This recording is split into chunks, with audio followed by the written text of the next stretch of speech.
اعوذ باللہ من الشیطان الرجیم، بسم اللہ الرحمن الرحیم۔ عزیز بچوں، محمد ابراہیم شعبہ اردو، آج کا لیکچر ہے نظریہ پاکستان۔ مصنف ہیں ڈاکٹر غلام مصطفیٰ خان۔ مصنف کی پیدائش ہوئی 1912 میں اور وفات ہوئی 2005 میں۔ مصنف کی اہم کتب سید حسن غزنوی حیات اور کارنامے، سراج البیان، اقبال اور قرآن، تنقید و تحقیق۔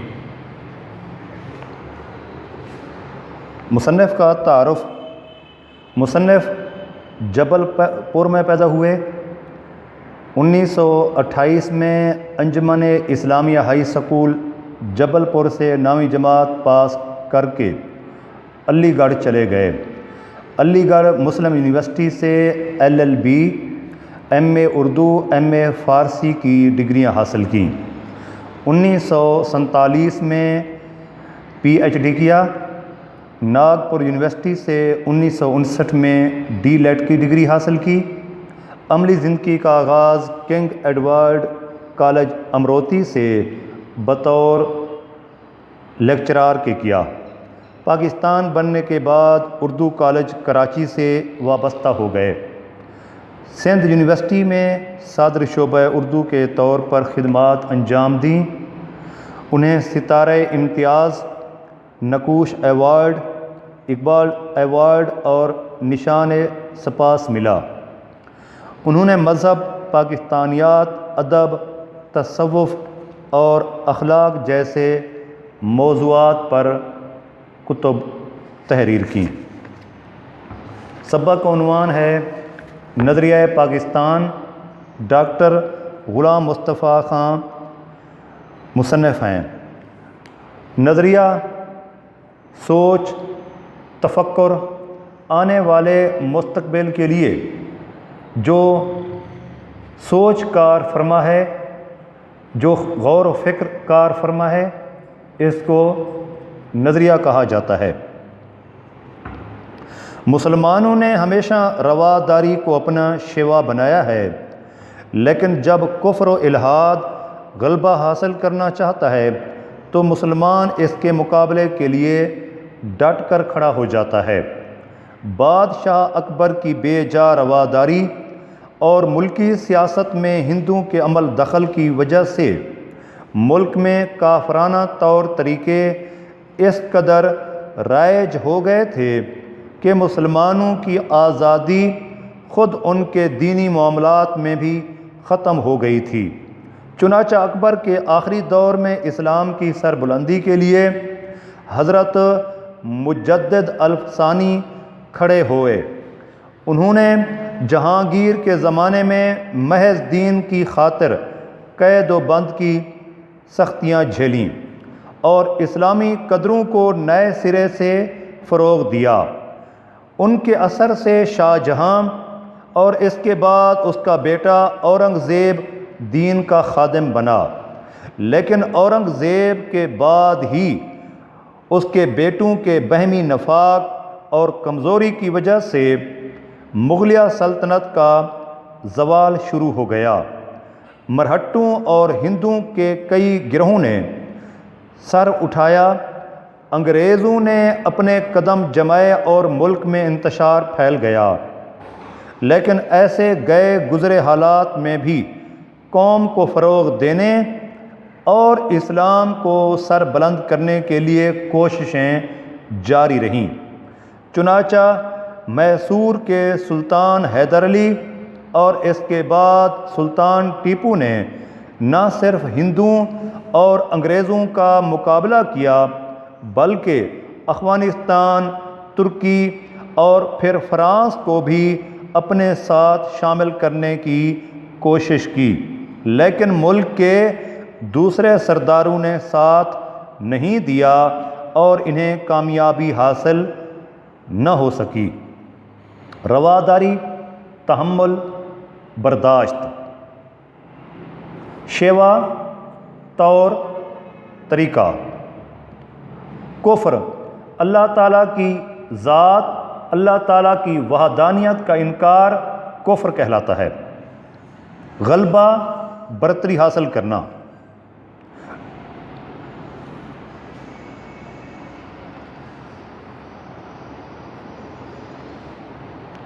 حضرت مجدد الفسانی سلسلہ نقشبندیہ کی اہم ترین شخصیت،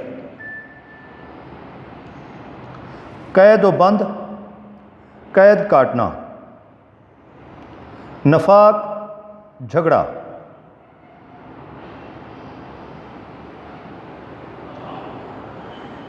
ہندوستان کی جنوبی ریاست، نیا نام ہے حیدرآباد، پرانا نام ہے میسور۔ مصنف اس اقتباس میں یہ بات بیان کر رہے ہیں کہ مسلمان دوسرے مسلمان کا بھائی ہے۔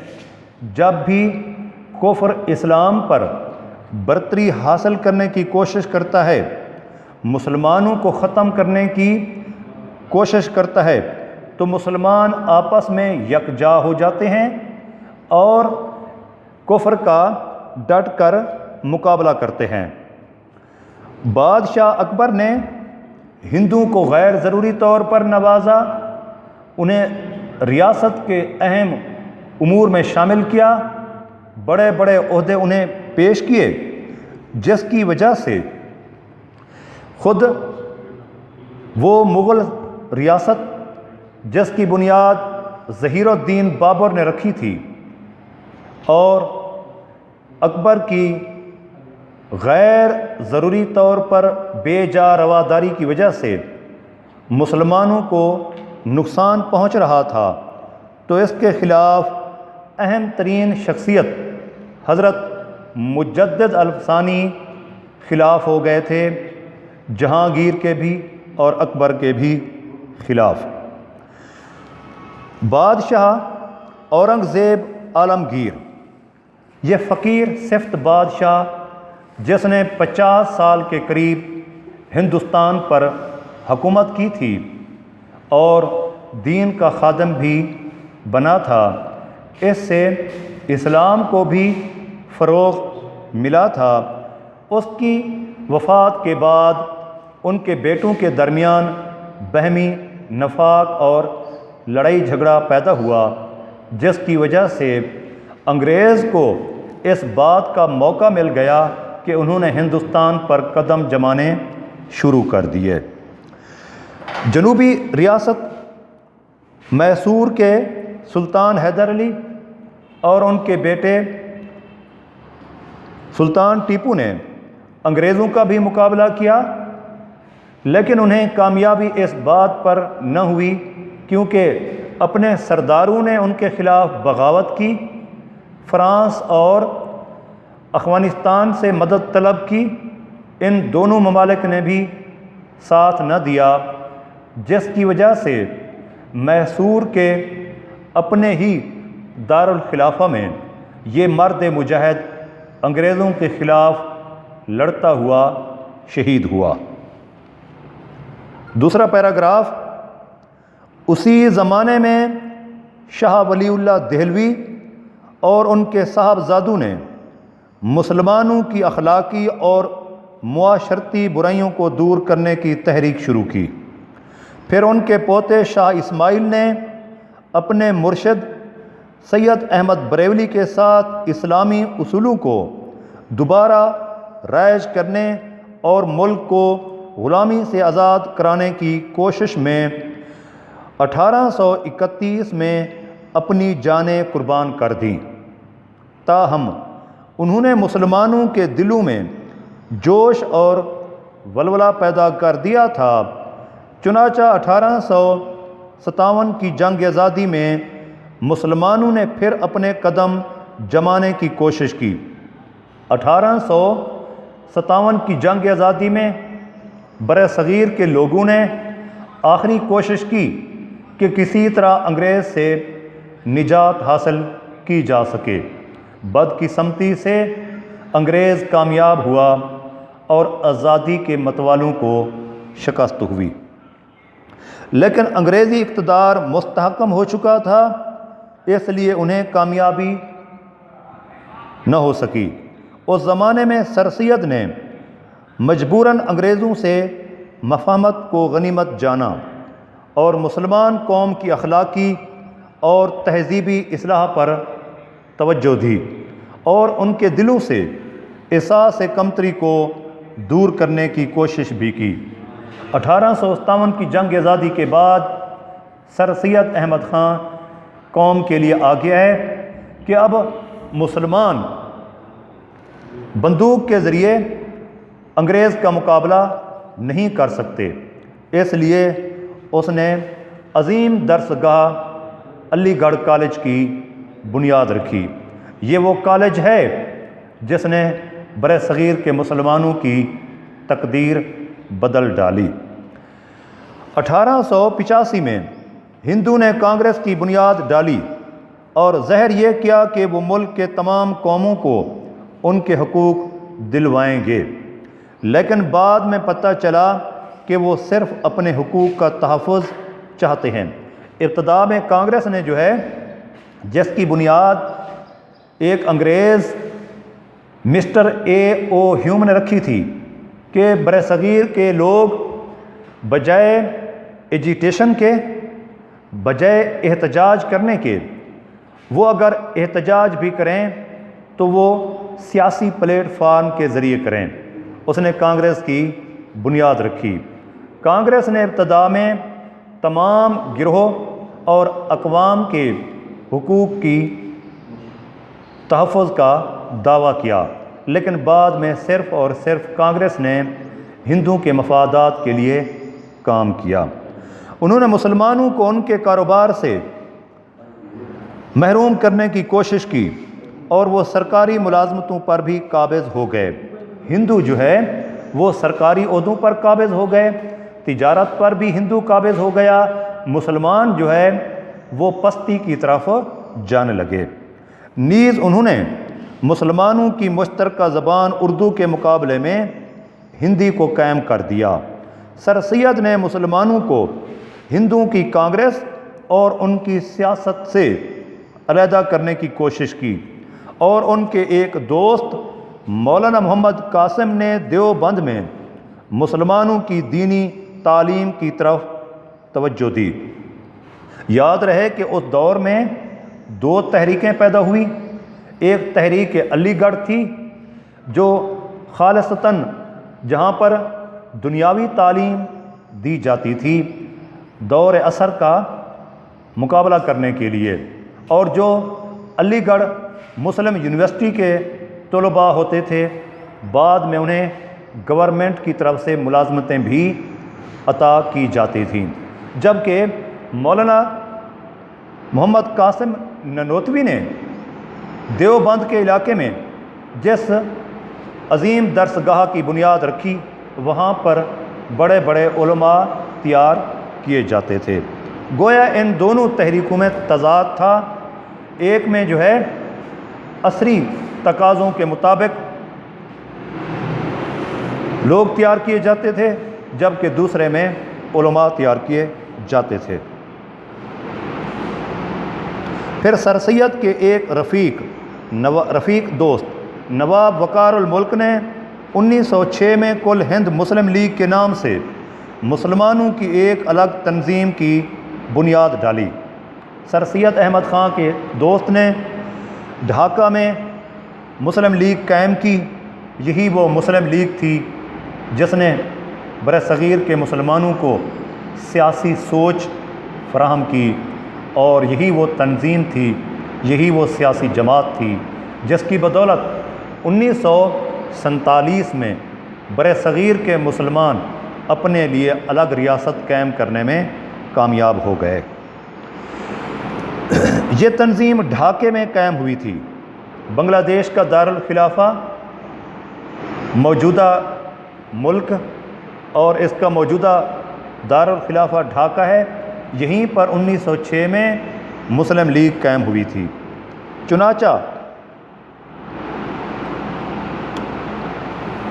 ہندو نے سازش کر کے مسلمانوں کو ذکر پہنچانے کے لیے مشرقی بنگال اور آسام کا وہ صوبہ جس میں مسلمانوں کی اکثریت تھی ختم کرا دیا، مسلمانوں کو تکلیف پہنچانے کے لیے انگریز نے اپنے طور پر بنیاد رکھی تھی کہ بنگال کو تقسیم کیا تھا، لیکن ہندو نے اس کے خلاف خوب واویلا مچایا کہ بنگال کو تقسیم کرنا گو ماتا کے 2 ٹکڑے کرنے کے مترادف ہے، جس کی وجہ سے 1911 میں اسی علاقے کو پھر بنگال میں شامل کر دیا گیا۔